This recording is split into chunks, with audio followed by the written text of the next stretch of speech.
Here's a quick update with the CC 2018 version of After Effects. So if you don't have the CC 2018 version, then you won't see this.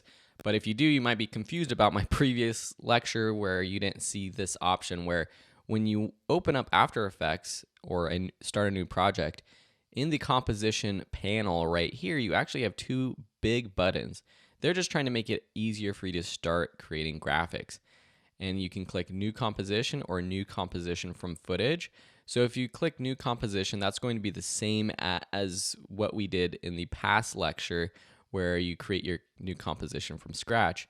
But if you create a new composition from footage, what's going to happen is it's going to ask you to upload some footage or import footage actually. So you would find it from your Finder, for example, or your documents, open that footage, and then it creates a new composition based off of the settings of that footage. So for example, I brought in this little graphic that I had created for a digital marketing class.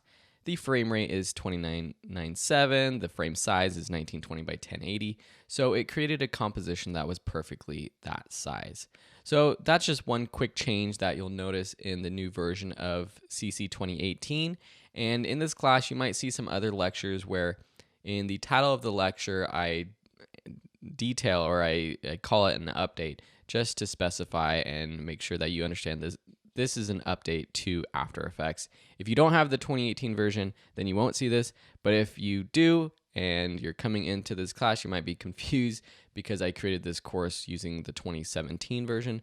But that's completely okay because 99% of what you're going to learn in this class is the same for both 2017 and 2018. Thanks so much for watching, and we'll see you in another lecture.